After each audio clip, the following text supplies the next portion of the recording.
Welcome to What's the Huge Deal Sports Podcast. My name is Hunter Brownsy, and alongside me, as always, is Parker Francis and Johnny Lennox. We break down Week 7 of the NFL and discuss our thoughts on some of the NFL teams going forward, as well as some quarterback controversy, plus touch on some of the teams in the NBA that have been impressive thus far, and teams that have been quite the opposite of impressive. But before we do, how are you both doing today? Doing okay. Pretty lazy day. Didn't do a whole lot.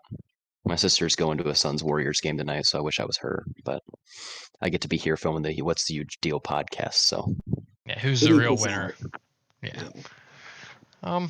Yeah. Had a quite lazy day at work. I did approximately nothing for 8 hours today because of the rain. So rainy day.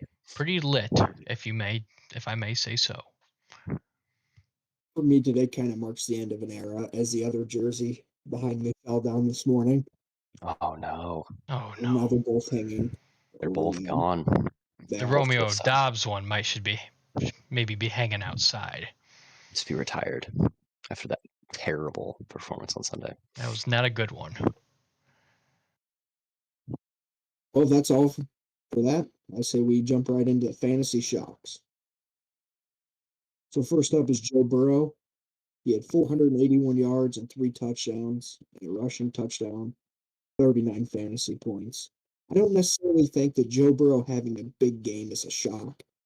Um, It was a pretty damn good game, though. That was Yeah. a pretty damn good game.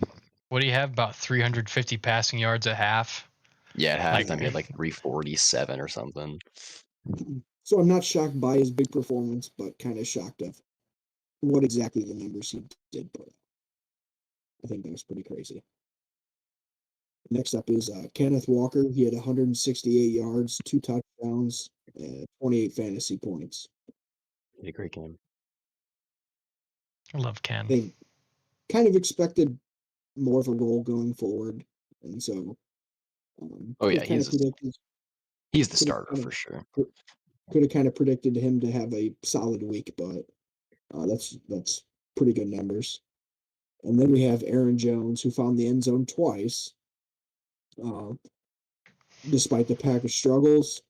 He had 28 fantasy points, 58 yards receiving, and 23 yards on the ground. And then this is the first time in the fantasy shocks we've had a defense in here. But this week we had the Cowboys defense. They had 2 interceptions, 5 sacks, and 4 forced fumbles, only allowing 6 points. And that defense put up 26 fantasy points. Yeah, they deserve it. I guess that's Yeah, all right. they played well. And then Justin Fields, who had his best performance of the year, and he only had 180 passing yards, but he had 80 yards on the ground, which is pretty crazy for a quarterback. 2 touchdowns and 24 fantasy points. I've been saying You, he's a stud. you say 180 yards through the air is not very good, but that's probably a top two Justin Fields passing performance this year. It is. It is. But So, in overall perspective, it's nothing crazy.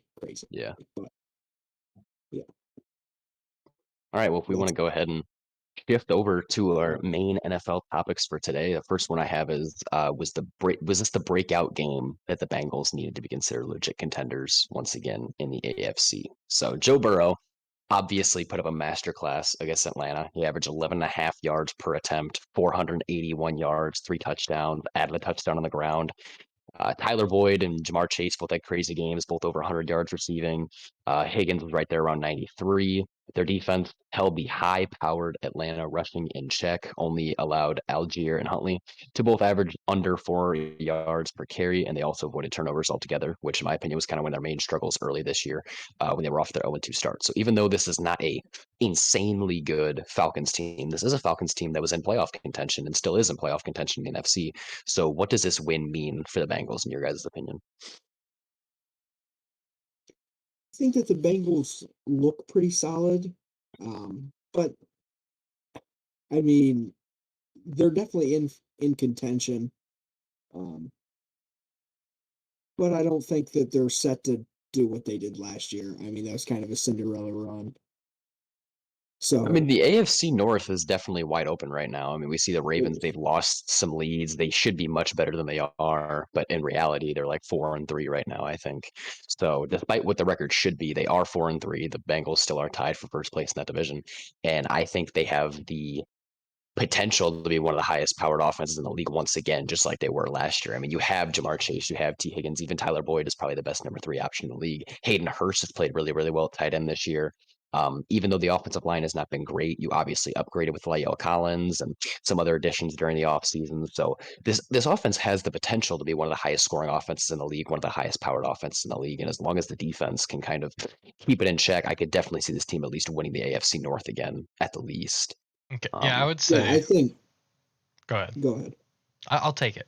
I would say here, this is either the Bengals breakout game or this is the Atlanta Falcons finally coming over as frauds, because nobody's really known how they've been successful. They just go in and do it every week, and then this is the one week they just look not themselves. So maybe this is the week they just come out and drop all together.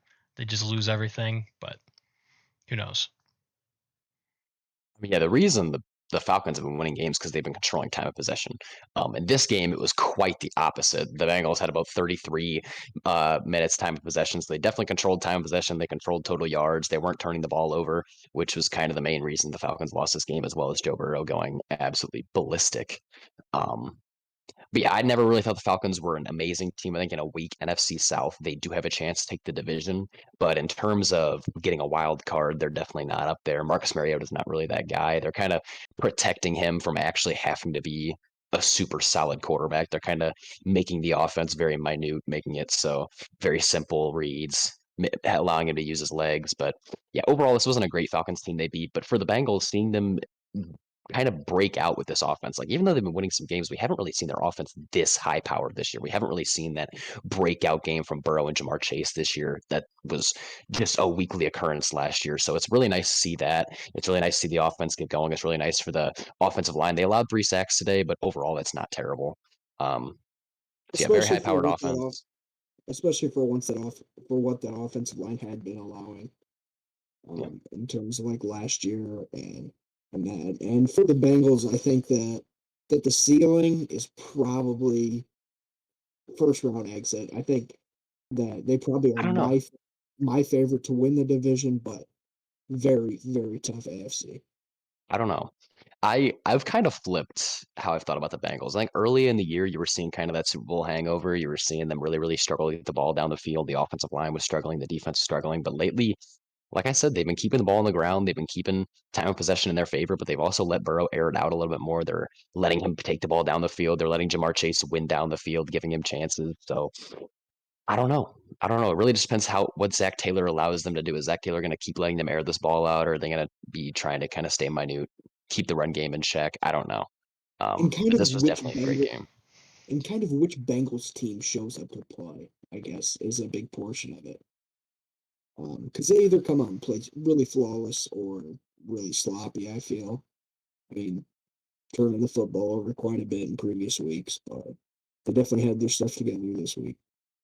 Yeah, man, I'm hoping Joe Burrow. I'm hoping this is the Joe Burrow we see. I think starting the year we saw maybe people saying Joe Burrow was a fraud. Maybe he wasn't as good as we thought he was. But I hope that this game is going to push him back into the MVP conversation. Hopefully, push him back into the top 10 quarterback conversation, and keep the Bengals in contention for sure. I think that'd be really cool to see. I'm a big Joe Burrow fan. I'm hoping he keeps breaking out. I'm hoping he keeps having this really solid season, Yeah, turns the season around from the 0-2 start.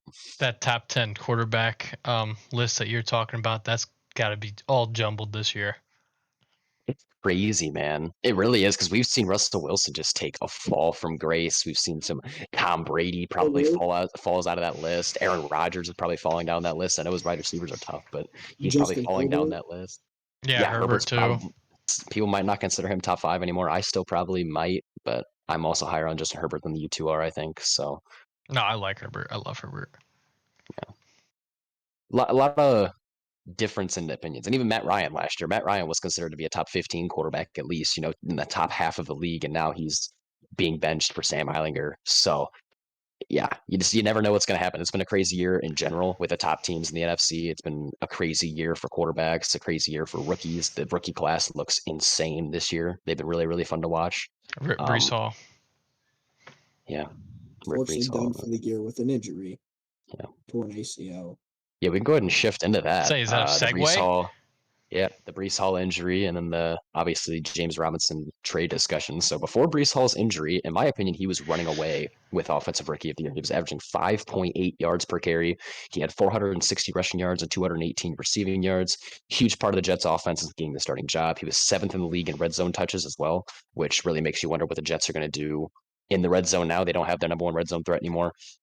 He was 2nd in the league in yards per touch. Like he was absolutely balling. He looked like one of the better receiving running backs in the league. He was running very, very mean. He was hitting holes very, very hard. They were using him in different ways. They were putting him in the slot. They were putting him out of the backfield. So he looked really, really good. It's really sad to see him go.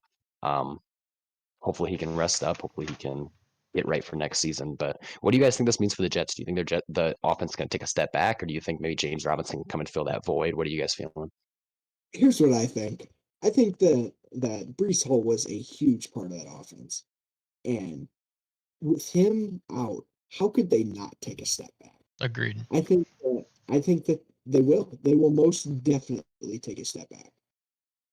Yeah, I And mean, Brees Hall to me looked like one of the most dynamic rushers in the league in just 7 games in. So losing him is going to be really, really tough. I don't know how they're going to recover. Like, I know it's just running back. I know people have different opinions and, the importance of running backs. But I think when you have a guy like Brees Hall who can break as many tackles as he can, he hits the hole very hard. He's great in the receiving game.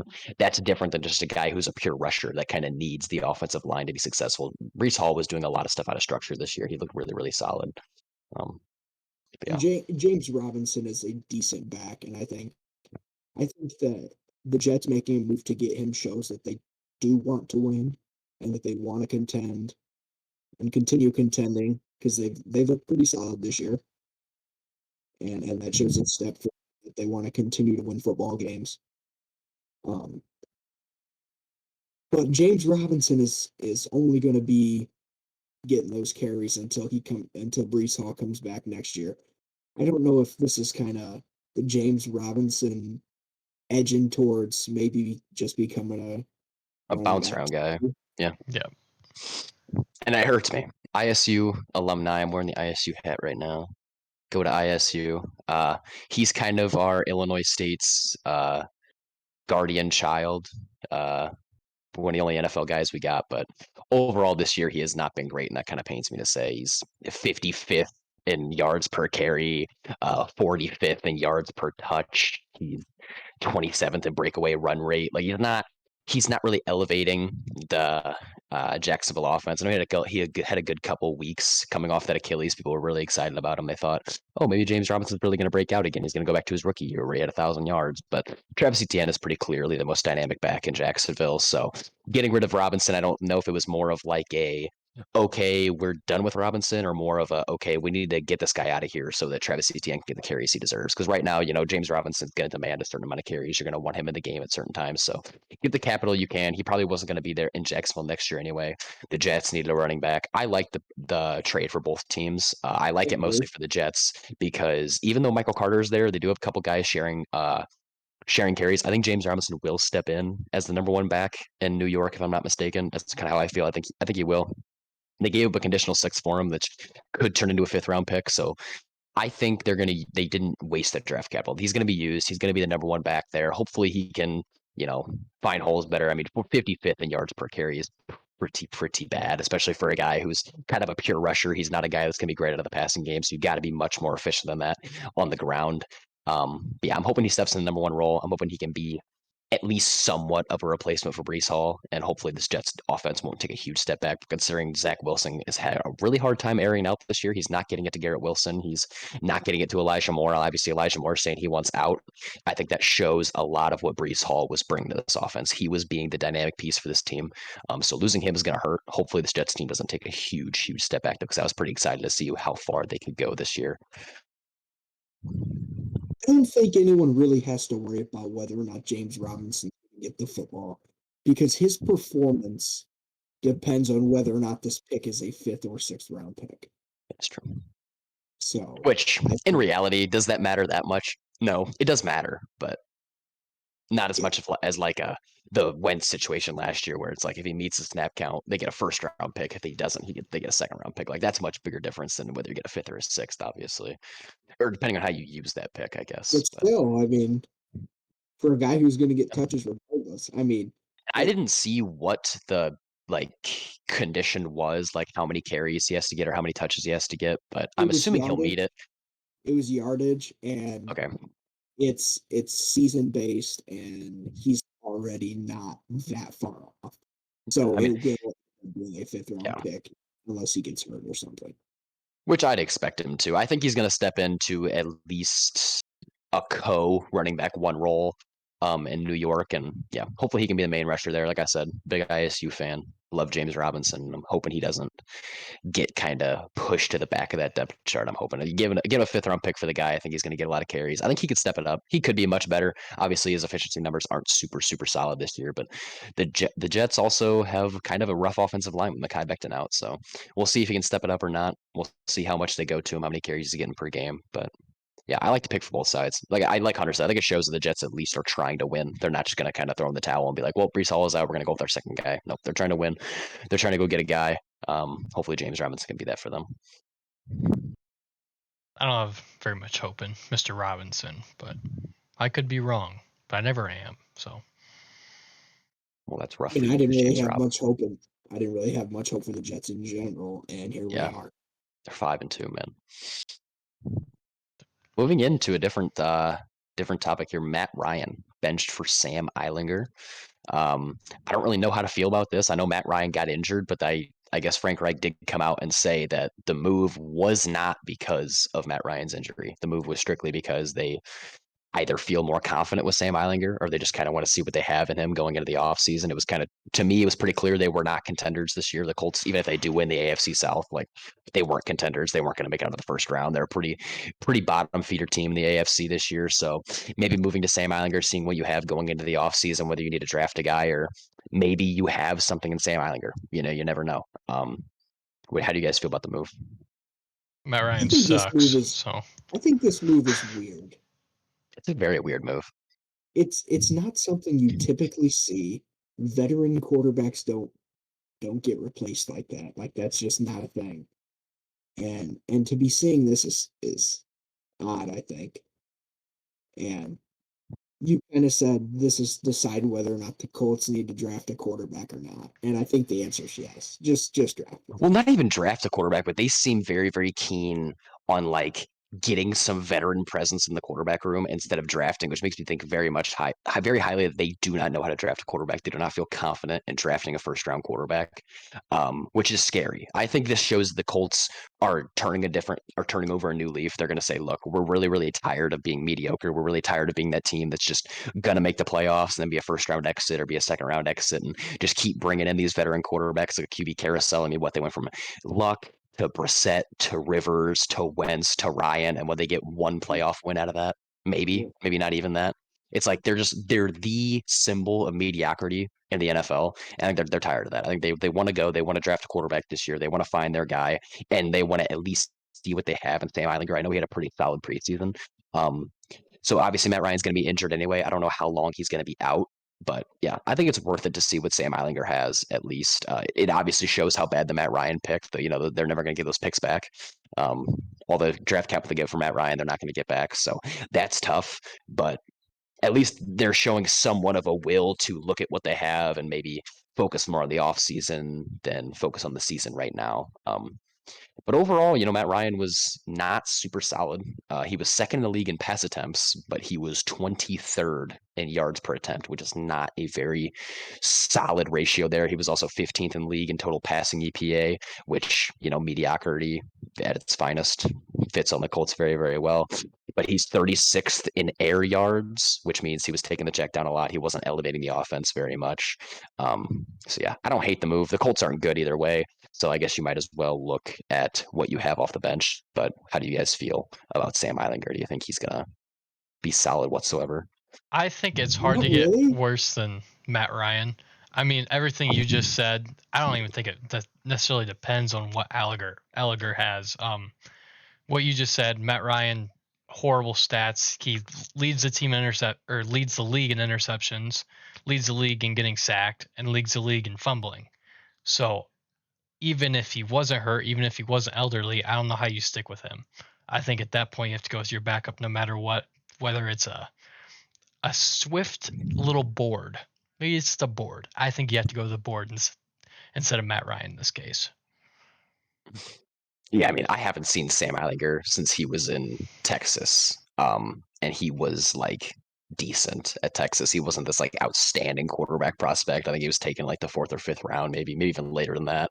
So he wasn't a high round pick. I don't think he's the future in Indianapolis, but at least they get to take a look at him. At least they can look into the future a little bit. You know what I mean? So I don't know. It's a weird move. I don't really know how to feel about it right now. It's a really, really weird move. I've never heard of a veteran quarterback getting benched for a guy like Sam Eilinger before. Yeah. Like a guy who's completely unproven. Like Eilinger has not done anything in this league yet. He hasn't had the chance to, but he just hasn't. You know what I mean? You know Has who he else even played a hasn't? game yet? I don't think he has not started a regular season game. I don't know what his regular season stats are, but I know he will make his first start this Sunday. So I guess we'll What year see. did he get drafted exactly? He was like a 2019 or 2020 guy, Yeah, I so think. I mean, a couple years in. I don't know. But you know, he's got to sit behind Philip Rivers. He's got to sit behind Carson Wentz. Now he's got to sit behind Matt Ryan. It's like I guess he has a lot of mentors ahead of him. Maybe he can teach him a few things. Yeah, like what? A How to lot of have a different. kid? Yeah, Philip Rivers. Yeah. Um, but yeah, I mean, sitting behind those guys obviously might have done something for him. Hopefully, I hope he's solid. You know, like I think seeing a guy like that succeed, seeing a guy like a 5th or 6th round pick who hasn't really had a shot yet, like seeing him succeed, the ultimate underdog story. Like I'd love to see him carry the Colts to some wins this year. But overall, this Colts team is like ceiling is like 7 wins. I think they're not very good, especially with Matt Ryan out. Even though I think Matt Ryan would be the better quarterback option, I think going to your backup here is not a bad idea when you know you're just not a contender. Just because, yeah, what do they have to lose? I mean, That's how I feel about it too. Yes, What do they have to 100%. lose? it is kind of unfortunate for Matt Ryan because a guy like that getting benched is unheard of. Yeah, a guy Like, that respected. I mean, not a lot of people remember, but he was an MVP. He was an MVP, man. He almost had a Super Bowl championship if the Falcons didn't choke it so hard. So like this, seeing a guy like that, and this is probably it for Matt Ryan. If we're being honest, this is probably his last hurrah, which sucks for him. You know, he's had a really solid career. He was great on the Falcons. So it kind of sucks to see him end his career getting benched for a guy like Sam Eilinger. But what are you gonna do? So this year we could see Matt Ryan, potentially Aaron Rodgers, potentially Tom Brady all retire. I mean, we could lose 3. Maybe there's another quarterback I'm forgetting about, but just amazing quarterbacks retire all at once. I think Tom Brady does retire. I don't see how he doesn't, but I think this is it. I think it is too. But I've also thought he was going to retire like the last 3 or 4 years. So I don't know what he's going to do, especially with the whole Giselle situation. I don't know how that's working out right now. I don't know. I know she I don't has know the what's number going one lawyer in Florida, like number one divorce lawyer. That's the only thing I know. I heard on Big D and Bubba this morning. Interesting. Yeah, I mean, I feel for the guy. I feel for Tom, but he also, and the fact that he has to spend maybe his last year in the league on a terrible Buccaneers team. Is that team terrible? I don't know if you can say that. They're not good. They just lost to the PJ Walker led Panthers. I But don't see how you can say is they that aren't good. Tom's fault?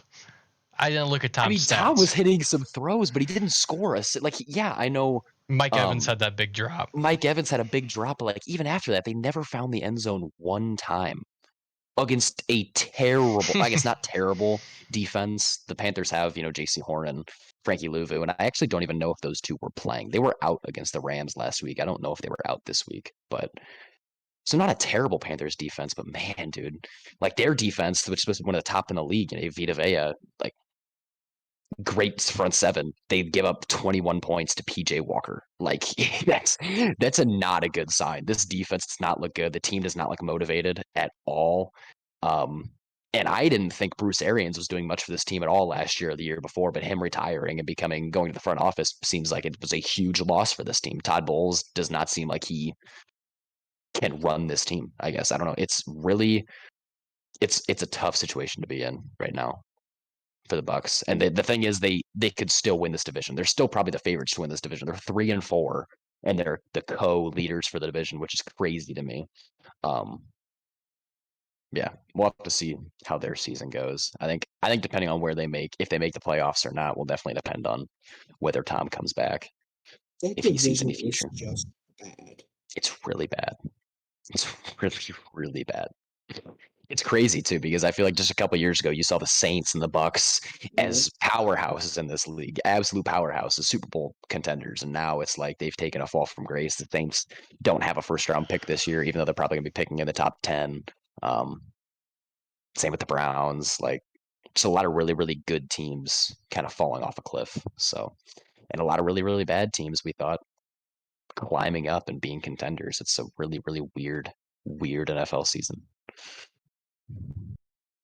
Well, I think it's time to probably talk about a different QB controversy, the one in New England. How do you guys feel about Bailey Zappi and the Mac Jones? Is there a controversy? Are they lying to us? Is New England lying to us saying there's not a controversy? Because I think there is. Well, I kind of saw the interview with Belichick, and he announced that, regardless, he had announced prior to the game that both quarterbacks were Yeah. going to play. And he was asked if Mac Jones's interception is what made them take out Mac Jones. And he said that that was not the case, just by throwing that interception. And I like this. I like this controversy. I don't know. I don't know. I like it. I watched the whole game, and Mac Jones, after throwing the interception, they panned to him. Monday Night Football cameraman was set up perfectly. He panned on Mac Jones. The offense was supposed to come back on the field. Mac Jones' helmet is off, and he looks at his teammates and says, "I'm out. I'm out. I'm not going back in the game." Saw that. And it's like, man, maybe you were going to see both quarterbacks. Maybe you wanted to get a look at them. But to say that that interception had this, the fact you guys are down 10-0 and your quarterback just threw a pick to give the Bears the ball back, to say that had nothing to do with him getting benched, I think is pretty crazy. It definitely did. That was definitely the thing that kind of pushed it over the top, and him saying, "Okay, Bailey, you're going in." Like, it's Well, I feel like Belichick was pretty honest because he did say that. And they also asked him if part of the reason Mac Jones came out was because of his previous injury, and he said no.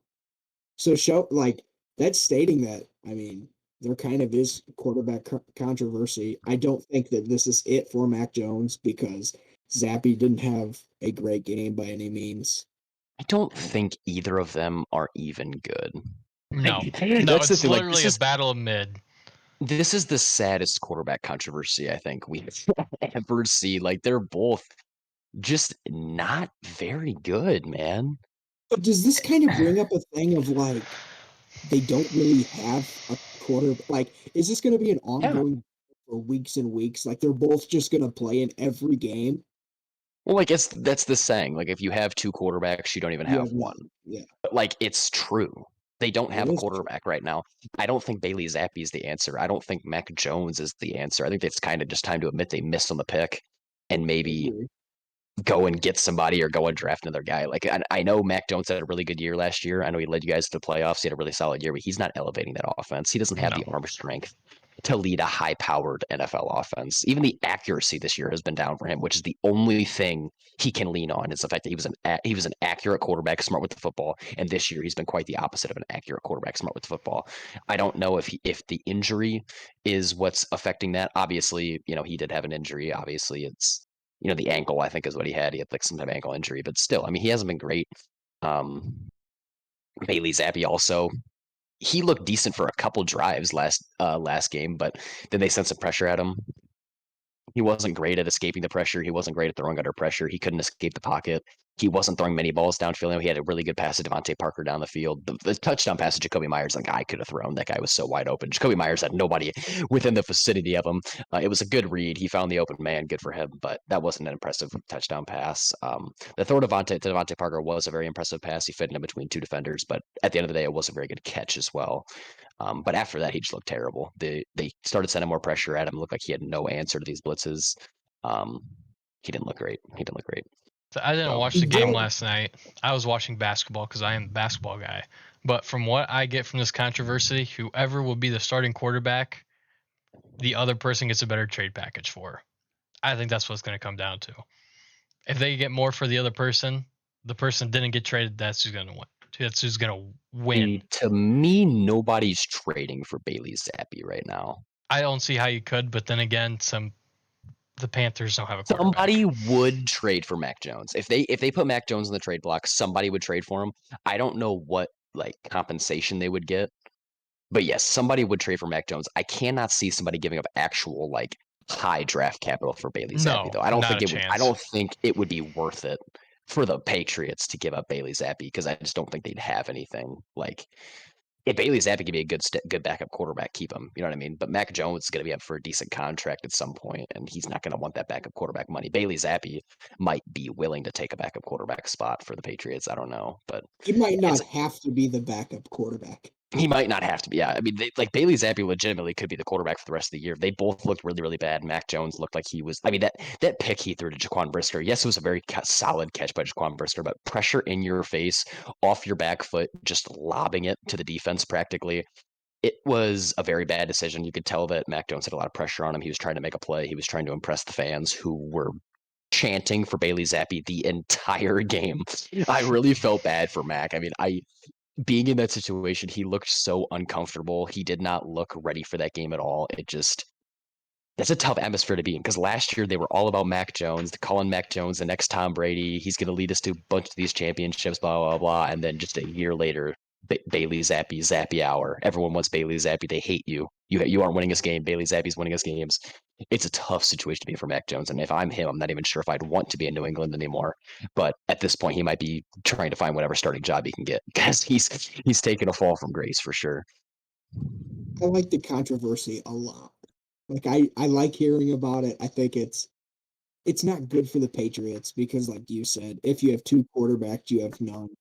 But in terms of fans and the media, this is great. Yeah, it's a fun little drama. It's a fun little drama to look at. It's a fun little situation to be. Weird year. Yeah, it adds to the season being even weirder. Yeah, it's a weird season. This makes it even weirder. I don't know where the Patriots are going to go at quarterback from now on. I don't know if Bill Belichick's a guy who's going to have a double quarterback type of thing. I don't know if he seems like a guy that would do that or if he seems like a guy who wouldn't. I can't really tell with him. See both sides of that. Like he's so weird. Belichick is such kind of a weird guy. I feel like he'll do anything to win. So if he feels like that's going to give him the best chance to win, I feel like next week they probably go with Mac, just because Bailey Zappi did play pretty bad after he got put in the game. They gave him this entire game. You know, they gave him the full game, and they still lost by like 20 something points or 19 points to the Bears. So I don't know. I would also I don't like know to where see they go. them go. I would like to also see them go Mac Jones just so he can get his revenge. If he gets his revenge, I think he might just play terrible. It's really weird because last year Mac Jones had a lot of people tricked. He had a lot of people thinking that he was an actual really, really good quarterback, that he was some type of high-powered dual threat quarterback. And he's not at all. And I think people are starting to figure that out. And you know, if there's a controversy with anybody and Bailey Zappi, that probably means the other guy is not very good. So either way, it's a lose-lose. The Patriots should probably draft a quarterback this year or trade for somebody for sure. I agree. So segueing into our next topic, we have Dak's first game back. They beat the Lions, and as Hunter said, Cowboys defense played out of their minds. 5 sacks, 4 forced fumbles. I think you said they got 2 picks on Goff, made Goff look really, really bad. But Dak overall looked okay. He had 207 yards, touchdown, average 8.5 yards per completion. He only threw the ball 25 times, but the rushing attack was really, really solid. Tony Pollard, 12 carries for 83 yards. He averaged 7 yards per carry. Zeke, on the other hand, averaged about 4. He also had 2 touchdowns, though. So solid game for both running backs. It looked like the Cowboys are really, really pushing the ball on the ground. Receiving wise, it didn't look like they were too high powered, but I think for Dak's first game back, coming from a thumb injury, he didn't look bad at all. He wasn't holding the Cowboys back in any means, and I think he's obviously the number one guy there, despite what some people want to say. He's obviously the number one guy there. And the defense did carry, but Well, yeah, I mean, holding the Detroit Lions, no matter if you want to admit it or not, their offense looked outstanding this entire season. They have looked outstanding this entire season. Holding Amon-Ra St. Brown to one catch for 4 yards is very, Well, very impressive for the Cowboys he did defense. go out in the first quarter. Yeah, So, yeah. but even that first quarter, though, he wasn't really getting a whole lot of action. Like the Cowboys were really, really stopping their passing game. TJ Hawkinson had 48 yards, I guess, but yeah, nobody was able to find the end zone. They weren't getting in the red zone very much. The Cowboys were playing very, very solid defense. The pass rush looked amazing. They weren't allowing much separation. So overall, while I do think they without the defense, this may have been a very, very different game. I think Dak played fairly well for his first game back, and I'm hoping to see a little bit more out of him next year. Hopefully, let him pass the ball a little bit more. Like I said, only 25 passing attempts for Dak Prescott's not a usual occurrence. Usually, he's up near the 35 to 40 range, sometimes even more than that. So I think next week, if he's feeling better, they might let him cut it loose a little bit more. But yeah, good first game back. Way to get a win for Dak, and Cowboys stay at 5-2, which still puts them at third in the division. see somehow. that Zeke got a little bit banged up at this game, and is listed as questionable for next week currently. well, I would have never guessed that. Is Ezekiel Elliott injury? That's crazy. But that's all right. Tony Pollard's the better back, anyways. And he's on the fantasy team, so he better be playing. They're both pretty good. But yeah, Tony Pollard had a really, really good game. 12 carries for 83 yards, and average 7 yards per carry. So he had a really, really solid game. So I definitely think Pollard is more explosiveness than Zeke now. And prime, probably not. But right now, I definitely take Pollard over Zeke.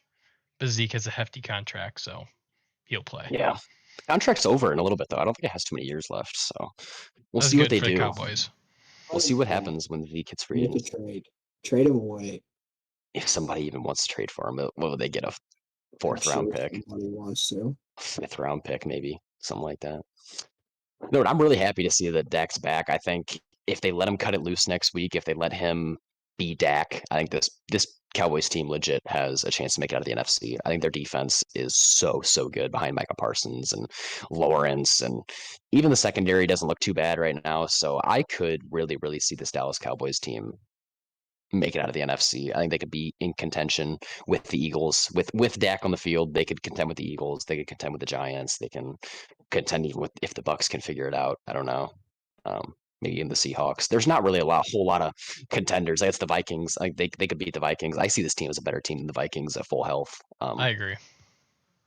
But yeah, so I'm happy to see Dak back. I'm happy to see that this Cowboys team's taking a step in the right direction, and hopefully we get to see a little bit more out of Dak next week. That's all I have to say about it. Then we have the Packers game, and I think I'm going to let you two take over from there. They're pretty bad. I don't pretty have an bad. That's all I'll opinion. say. I think, well, Aaron Jones had a good game, as I did previously mention. The wide receiver drops. Mr. Dobbs, the jersey right behind you, he should fucking be burnt. He had, I think, first drive of the game, he dropped an easy first down.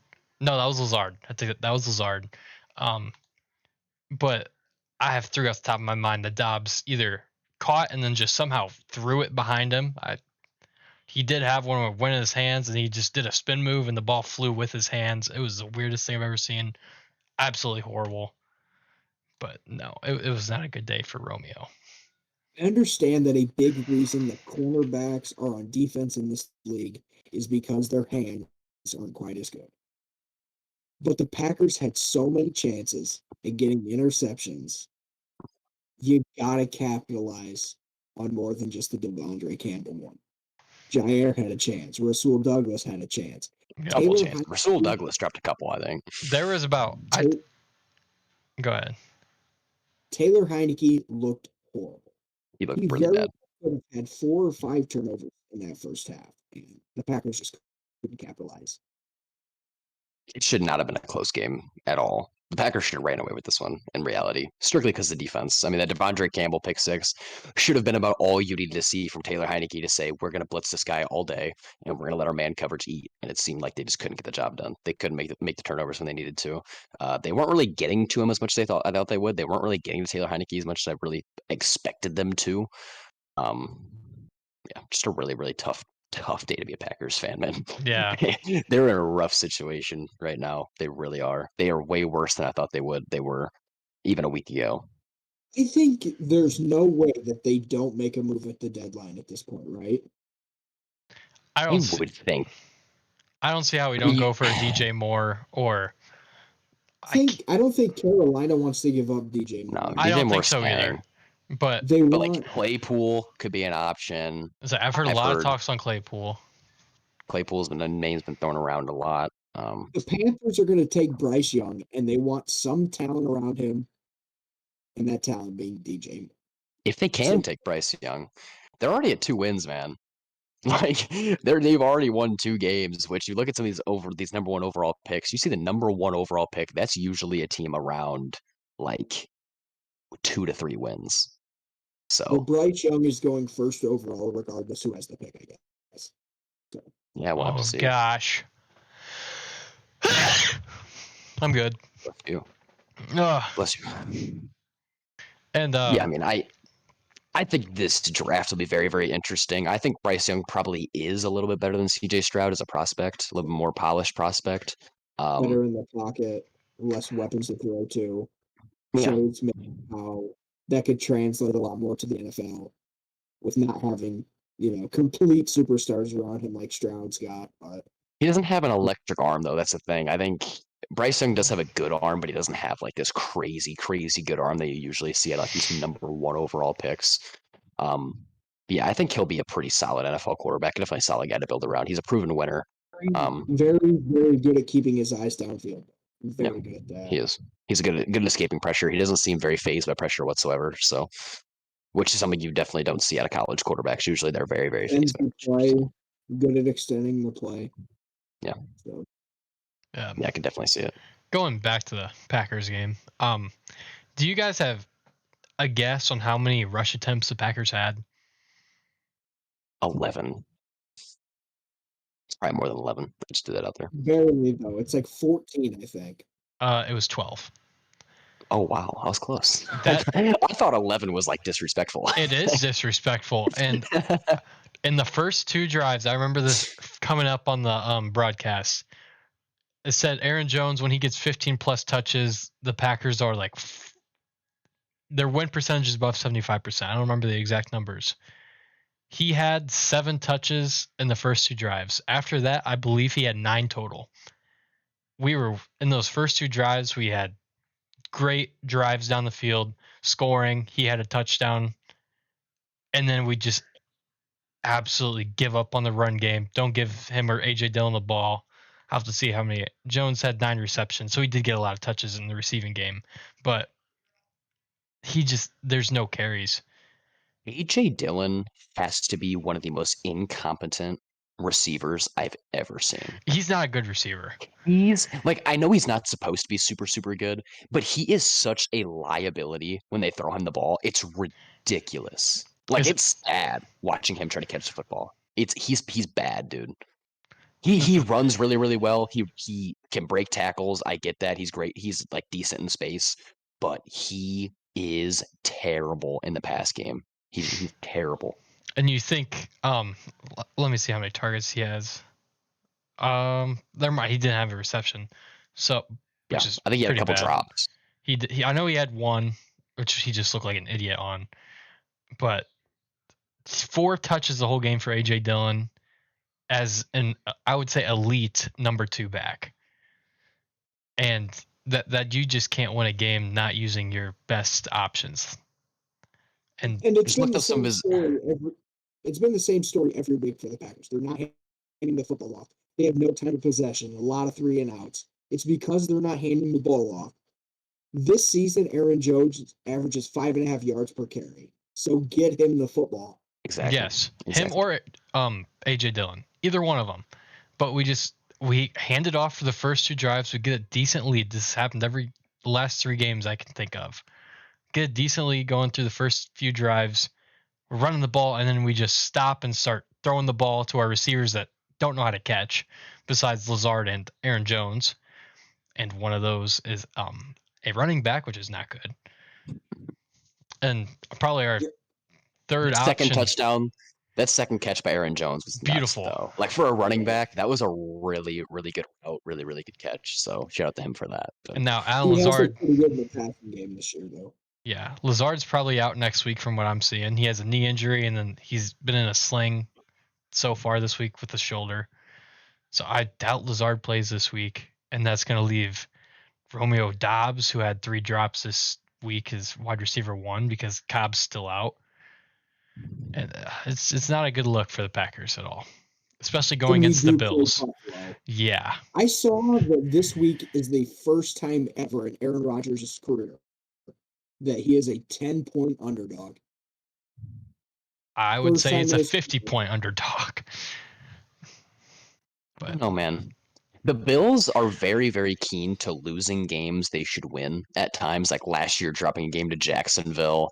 Like I not saying I think they're going to lose, but it would be a very Bills thing to like lose seeding in the playoffs because they lost some random game to this terrible Packers team. It would also be a very Packers thing to come out and win this game. Exactly. But exactly. I think the Packers are going to win this game. I do. I wouldn't project it, but like I'm not going to sit here and say I'd be shocked if they win this game. I'd put maybe like a $2 bet on it because that's gonna. I would definitely expect them to keep the ball on the ground, though. Being in Buffalo, that's a tough environment to play in. I would expect them to keep the ball on the ground a little bit more than they have in the past, and they're finally starting to realize that this offense, if they're going to win games, they need to control time possession. They need to put the ball on the ground, put the ball in Aaron Jones's hands. I don't think they are realizing it. I think they're going to do it. I really do. I think at this point, you guys just lost to the Commanders because you refused to run the ball. You try to get the ball to receivers who aren't going to catch the ball, who aren't going to make plays downfield. It's time to run the ball a little bit. It's time to say that, okay, Aaron Rodgers is not this demigod we thought he was. He cannot carry the scrub wide receiver room to 10 wins. Hand the football off, trust your defense, get time of possession in your favor, and try to win this game. It's so easy to stop. It's so easy to stop an offense that only throws the ball because you know it's coming every time. It's really easy to stop an offense who throws the ball every play and also does not complete catches every play. Like a team that drops many balls, the Packers have as many inexperienced wide receivers as they have. It's very easy. Say if we have the Bengals receiving core, it would work out, but we don't. We have I don't know if some of our guys would start in a college team. I really don't. Our receiving core sucks. They would. No, if the Packers win this game, it shows that they do still have hope, I think. It would give us Packers fan a kind of a sigh of relief. And hopefully that they can turn things around moving forward. Honestly, if they win this game, I might be more pissed. Losing this game, though, and moving to 3-5, that's crazy, dude. The Packers being at 3-5. Well, we're not winning. I guess we definitely could, but I don't see it. And like going off what I said, if we win this game, I'm going to be pissed because we can beat the number 1 team in the NFL, but we lose one of the worst ones in the Commanders, a average one, like Taylor Heineke, an average one. I'll go average for the Jets and Giants. They might be above, maybe a little below. It's hard to place them. I really struggle. The New York teams. At this point, you have to respect the Giants at least. I struggle placing them, but they're definitely. You have to. About the Packers defenses, though, is they're so here. Their passing defense, one of the best in the league this year. Yeah, it was number 1. Number 1, and their rushing defense was like 28. I think it's 28 or 29. Yeah, it's bad. But in reality, look at the quarterbacks the Packers have faced. They've played 7 games, and 3 of those games are against Taylor Heineke, Zach Wilson, and Daniel Jones. And whether you want to say Daniel Jones is he has not been terrible this year, but Daniel Jones cannot throw the ball very well. He's not a very dynamic throwing quarterback. Zach Wilson, that was his first game he started, right? Was that Zach Wilson's first game that he started against the Packers? Or second, maybe? First or second? Second? Either way. you got to throw Zappy on that list, and Yeah, Bailey's that like you guys. Yeah, I know you guys are first in passing defense, but like you haven't played anybody that can really pass the ball either. So I don't know how much stock to take Well, in our that. test is coming next week with Josh Allen It and is. Stephon Yeah, Diggs. true. We'll see Very Jair. We'll true. see Rasul Douglas have a very high stakes game. So yeah, that's true. In the last game, there was a few drives where Jair was just getting torched by, what's his name, McLaurin. I don't know why I struggled so much there. So Yeah, McLaurin torched him. Good ball by Heineke too. But like Jair was always there, but it was just perfectly placed, and McLaurin was producing. So that's yeah, because he definitely didn't get torched. I don't know why he didn't get torched, Yeah, but he it didn't was get a good torched. throw by Heineke. McLaurin did win the route. So all right. yeah, I mean segueing Yeah, I from the say I'm over Packers that. loss. This is kind of my last NFL topic I have. It can be pretty brief, but like, should the Buccaneers be panicking at this point in time? Like, Yes. You have an elderly is it quarterback, and time to hit the panic button? I think it's been time. I don't know. It depends on what they, well, yeah, overall they want a Super Bowl. But it depends on what would be considered a disappointment for this team. Because they very likely still win the division and make the playoff. So it depends what you consider a loss for this team. Yeah. You know what I mean? Like they still likely win the division and make the playoffs, which is a good thing. So The thing maybe is, I can still see this Bucks team winning a playoff game. And Yeah, that's they because could. there's a lot of fraudulent teams at the top. As much as I like the Giants and as much as I'm happy them being there, this team is still fraudulent. Their quarterback is not great. He's not going to be a dynamic thrower. He's not going to get the ball down the field. They rely heavily on the run game and the offensive line. So in a playoff game, that might not be the best strategy, especially against a team with Vita Vea on the other side, with Shaq Barrett on the other side. You know what I mean? Like with White on the other side. They have a lot of solid linebackers. Like if this is not a front seven you want to be relying on the run game with. So I could see them, if they win this division, legitimately winning a playoff game. But like I just cannot see them beating the Eagles. I cannot see them beating the Cowboys. I cannot see them even beating the Vikings at this point in time. Um, I don't know if it's time to hit the panic button, but I think it's definitely time to worry a little bit about the future of this team and whether this last dance is even going to be worth it in the long run. Like this team is not good right now. They look really, really rough. Mike Evans does not look great. Obviously, that big drop against the Panthers, that was really tough to watch, especially for a guy like Mike Evans, who's usually very, very sure-handed. They have the worst rushing attack in the league. Their offensive line has not looked great.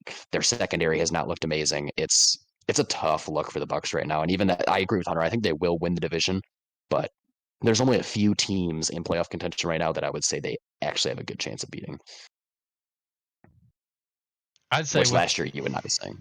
I don't think and you I think can. that I don't think you can be confident with Tom Brady at quarterback right now. I understand he is the GOAT in many people's eyes. I, being a Packers fan, will never say that. That's just kind of how it goes. But I just don't know how you can be confident with Tom Brady at quarterback, being however old he is. I don't know the exact age, but he's up there. He's about as mobile as 45 or 46. a toaster. Like, and he doesn't. He has one arm angle. I feel like I don't really see him drop down and throw around people, like we saw Justin Fields do in one play. Um, Lamar does it every game. Mahomes does it every game. Aaron Rodgers used to when he had people to throw to. Um, I just feel like Tom Brady, he's such a fundamental quarterback, and he's getting old enough that his fundamentals just can't do it. he He's definitely not finally making the tried to reads. lose some games. I mean, we see how he's reacting after the losses on the sidelines and how mad he's getting. The guy just can't take a loss, No, he's getting feisty. which they I have mean, not looked good. So I completely understand. The guy's a competitive guy. You'd like to see that. so But yeah, he's. I mean, after losing games, losing his kids, losing his wife, it's hard. I'd probably be a little ferocious. Yeah, he probably is going through a rough time right now. I mean, he lost his girlfriend to AB, according to Twitter. So, Team AB. Just kidding. Do not Fuck show your AB. penis to other kids in pool. But Fuck AB. All right. Want to segue to the NBA? I think we're ready to move on. It's my time to shine. So I just have Indeed. 3 teams here. I could obviously go into more, but given that it's football season, football is more important at this given time. I only have 3 teams kind of discussed today. For one, probably I want to say it's a surprise, but I kind of saw this coming, and I don't know if I discussed this in the video last week or not. But the Trailblazers are 4-0. I do Beating think it's a surprise. Given who they played, not really. I mean, they beat Nurkic is back off injury, which is huge for them, and Damian Lillard has been great this year, as we all. yeah. Jeremy Grant was a great free agency addition as well. I didn't even realize they got him until I was looking at it in research last week. And I mean, Nurkic, he's getting 11.6 points per game, 12.8 rebounds, which is crazy. Josh Hart, he's a shooting guard, but he's playing small forward. He has a 16 rebound game. I think I was against the Lakers. That's crazy. That is insane for somebody his size. He's averaging 11 points, 9 rebounds. So he's not like a big point producer, but he's doing everything, just hustle stats. And that's huge on a kind of, I don't want to say older team, but they're up there in age with Dame and Nurkic. Dame's averaging 33.3 points per game, which is crazy for his age. I don't know his exact age. Let me give it a little search. Especially coming off injury like he is. He's probably 34, if I had to guess. 32. So he's not as old as I thought. Wow. He's actually way younger than I thought. I was thinking like 35. I didn't. Yeah. I mean, they've had a really, really good start. I'm not exactly shocked to see Josh Hart get as many rebounds as the Lakers. The Lakers do not have any hustle right now. They don't have any guys going down in the trenches trying to get boards right now. They don't look like they care. And speaking of the Lakers Blazers game, I saw the ending of that game where Russell Wilson took that jumper up by 1 with 29 seconds left instead of trying to drain the clock and get it to their 2 stars. Like, that is just prime Lakers basketball. That's what we're going to see all year. This team is going to be a 13 seed. Like, I literally don't even know if they're going to be the top 10. They're not going to be a play-in team. Like, I think this team will legitimately be like a 13 seed. They are so bad. They're so bad, dude. And you did say Russell Wilson, so I guess it is. Sorry, Westbrook. My bad. Lakers Nation, let's ride. And that ride, I said in the first episode, is going straight to the bottom of the ocean. They are sinking on a boat. I will always give those jokes. I will too. I do it too, because they both were great and now they all suck. And they both go by Russ too, so it's like we just get them. Yeah, but Trailblazers, I say they're a solid team, but I do not see them winning a championship. No. Damian Lillard looks great. Nurkic looks great. Hart and Grant are great additions. Simons is a great third option, averaging almost 20 points per game. Anthony Simons. I like Anthony Simons. I do. He had 21 point third quarter yesterday. That's incredible. I think he only had like 28 points that whole game. He's averaging over a steal a game too right now, which overall I didn't think he was the best defender. I think that was kind of the thing about him, is that he wasn't like a super dynamic defender. So I believe if he can improve that portion of his game. DeJounte Murray is averaging 3.5 right now, and Fred VanVleet's averaging 3 steals per game, that's insane. That is insane. It's kind of going into Mr. Lakers Nation. Let's sink. I'll go with that. Lakers 0-3. Which I will give them the benefit of the doubt. They've played 3 solid teams: Warriors, Clippers, Trailblazers. An average team's not beating them, given the Trailblazers are coming out as a dominant team. But this stat might be the worst thing I've ever seen, and it just goes with West Brick. 25 for 118. 21.2% from the 3-point line. Their highest...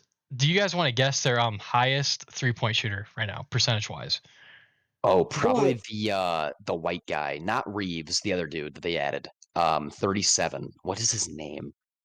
Is it not him? It's not Reeves. It is Reeves. It is Reeves. Austin Reeves. Okay, he was there last year. They added some other dude from like the G League, and he's also like a decent shooter. But I figured it was gonna be him. Haven't they taken a lot of attempts too to just? Like 118, 20. That's horrible. And do you guys want to guess what Austin Reeves' 3-point percentage is? 34. 28. It's 28.6. And that is the highest on the team. Leading the team. The second on the team is LeBron, who's having a great year. I mean, year 18. What year is it? Is it year 7? I don't remember. But however old he is, 27.3 points per game, 11 rebounds, 7.3 assists. He's putting the team on the back. He's doing great. 25.9% from three, though. But that's, I think, all around his worst aspect to his game, not his free throw. But I literally don't know how I forgot this guy's name. His name is literally Matt Ryan. That's the guy I was thinking of. I didn't even know that dude existed. Yeah, he got pretty solid Yeah. minutes in their first game against the Warriors. So that's how I remembered. I don't think I watched. If I probably had that game up and then I was sleeping because that's kind of what I do. Yeah. But do you guys want to write this stat? This just kind of made me laugh. Russell Westbrook's 3-point percentage. 15. Hunter. 7. 8.3%. Oh my god. The thing about these stats, though, they are terrible. But we're 4 games into the NBA season. So you Such can't. a small sample size. It's hard to judge. I know you can't overreact, and I do agree. I do agree that people overreact to like But the start if you're of the doing NBA that season bad, way too much. But this Lakers team, for how bad they looked last year, this is bad. This is bad. Like this is the Lakers team that we were hoping to at least see some type of like progression between them. Like hopefully, maybe Westbrook can take a step back in his role and like come off the bench instead of trying to be this like number one scorer. And that yet here he is making mistakes late in the game, taking jump shots he shouldn't. Super inefficient shooter, not a great defender. Like this is a guy who will not start on an NBA team next year. He might not even be on an NBA team next year. I don't know how it could be. Legitimately. Like at this point, he just seems like a fairly selfish player. He seems like he's not going to ever be able to play team basketball ever again. He can't shoot. He can't play defense. I'm not sure there's another team on this in the NBA that he would start on. There's not. I don't think. So, All in all, the Lakers don't play team basketball, and they will. No. The one good step they did take is they signed Lonnie Walker, the fourth. 15.3 points per game. 3 rebounds, 3 assists, point game, shooting 43.9% overall. 17 from 3, but that's just kind of expected. The Lakers can't shoot the 3 ball. AD's been doing solid, and then Patrick Beverley, Russell Westbrook suck. Both of them shooting under 30% from the field goal. And one Patrick shooting. Beverley a defensive guy, though. Yeah, he's a defensive guy, so he gets a pass. Russell Westbrook, he sucks ass. Simple as that. They're sinking to the ocean. Kendrick Nunn, though.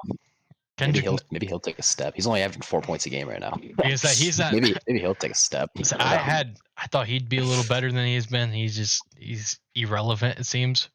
Yeah. Last team, which this surprises me, the 76ers are 1-3. And looking at what their starting 5 is putting up, I don't understand how they could be. Maxey, starting point guard, 17.3 points per game. Harden, 26.8 points per game. Tobias Harris, 15 points per game. PJ Tucker, 4.3, not great. But Joel Embiid putting up 26.8 points per game. Like that's from a starting 5. That's elite, and they're 1-3. I think it's defensively. I think Joel Embiid's taking a little bit of a step back so far to start the year defensively. So far, they are ranked 22nd in defensive rating. Which yeah, bad, I mean, you bring a guy in like PJ Tucker, who's supposed to be this guy who can just bounce around championship-ready teams and be this like defensive force. And so far, I don't think he's really been that. He's kind of a hustle guy, but he's getting up there in age. Maybe this is the last time he'll ever be able to be a part of like a championship run with the 76ers. I think that would be a little bit of an overreaction saying the 76ers like aren't a good team. They'll be a really good team. They'll probably be a top 2 or 3 seed in the East, depending on how much they load manage. But yeah, it's been a rough time for the 76ers so far this year. They've lost some close games. They played well against the Celtics, I think, but it wasn't like obviously they didn't come away with the win. Obviously their defense kind of lacked. They gave 35 to Tatum and Brown both. But yeah, I wouldn't hit the panic button yet. I think the 76ers are gonna be a really good team. I think Maxey's really solid. I think their season relies heavily on not only how healthy James Harden can stay, but how consistent he can stay. Because I think you'll see those games out of James Harden. He's getting up there to that age where you're going to start seeing games where he's going to be shooting, 20% from the field and 15% from three. And he's going to be taking too many shots. He's not going to be sharing the ball enough. He lacks on defense. Obviously, his defense is laughable, and that's the issue. That's why you brought in PJ Tucker. That's why you have Joel Embiid to kind of shadow over James Harden struggles. But yeah, overall, that's going to be their downfall. If they don't win a championship this year, it's going to be pretty much because they don't have enough defense. They have all the scoring in the world. They have all the ball sharing in the world. They have Joel Embiid, the star player. Their downfall will be whether they can play defense to a high level or not in the playoffs. So far, Harden's putting up 26.8 points per game, 8 rebounds, 9.8 assists per game. So he's right there with averaging a triple-double, and he's shooting almost 40% from three. Speaking of shooting from three for the 76ers, you guys want to guess number one shooting percentage from the three-point line for the team. The Sixers? Yeah. Is it Harden or Embiid? It's not. I'm not going to answer that. Hunter, do you have a guess at all? Not. Is it Embiid? No. He's actually the worst that I looked up. He's the worst? On the team. I didn't look at all their bench players, so I could be wrong on that. But Joel Embiid shooting 21.4 from three. Damn. The number one shooter percentage-wise so far is PJ fucking Tucker, shooting 42.9 from three, and that is insane. And then Tobias Harris is. I didn't look at.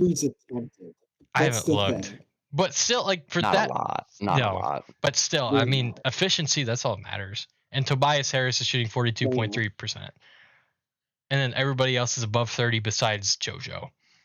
So, like, I just don't see how they don't turn it around. Their offense is great. Fully believe in their defensive turnaround. I think Maxey has great defensive promise. PJ Tucker, of course. Joel Embiid. I mean, he was borderline defensive player of the year candidate every year. Harden. Yeah, I mean, it's going to rely heavily on how much they can shadow and hide Harden defensively. Because I don't know how they're going to be able to do that. Harden's going to be in the play every time offensively, so it's going to be kind of hard to just like shift to defense and have him guard their worst guy every single time. It's like the way that the NBA runs, that doesn't happen. The NBA is such a fast-paced game. They cannot hide him all the time. So he's going to have to learn to play some team basketball. He's going to have to step up defensively for sure. We'll have to see if that happens, though. Yeah. Because you just think in a playoff series against like the Celtics or the Bucks, like I don't know if their defense is going to be good enough. I really don't. I don't know. I don't either. But their offense has so much promise. I don't want to say you can put the defense aside because you can never do that. Defense wins championships. But their offense has such promise, it's easy to overlook it. Yeah. And that's it. I could go and talk about how Pascal Siakam could be a possible MVP candidate, but I'll save you guys from that conversation because I'll ramble. Had a great year. He's had a great year. He's such a good player. But I'm not going to start because I'll talk forever. But do you guys have anything else? No, I'm That's done. all for me. Well, that's the third episode, maybe the shortest episode. I'll need a time check real quick. No, it's about the same as the first one. But we started earlier. Yeah, we did. I'm ready to go to sleep. I'm happy you wanted to get started a little early, Hunter. But that was a What's a Huge Deal podcast number 3. One of my favorites so far, personal opinion, just because I like talking about basketball. But fun as always. Yeah, if you guys have any comments, anything you want us to discuss, anything you want to tell us, maybe we suck. Oh, my dad's cussing. Don't know if you heard that. Anything you just want to share, ask us, tell us, whatever. Leave a comment. You enjoyed it, leave a like. Even if you didn't like it, just like it anyway. Make sure you hit the subscribe button. Let's try to get 10 by next podcast. I think we're at 8 right now. I got 1 subscriber from streaming. Make sure to check out Made Man Lotion on the YouTube. But yeah, I think that's it. This is What's the Huge Deal? I'm Parker. That's Johnny. That's Hunter. And we're gone, dog. Press the wrong button. Fuck.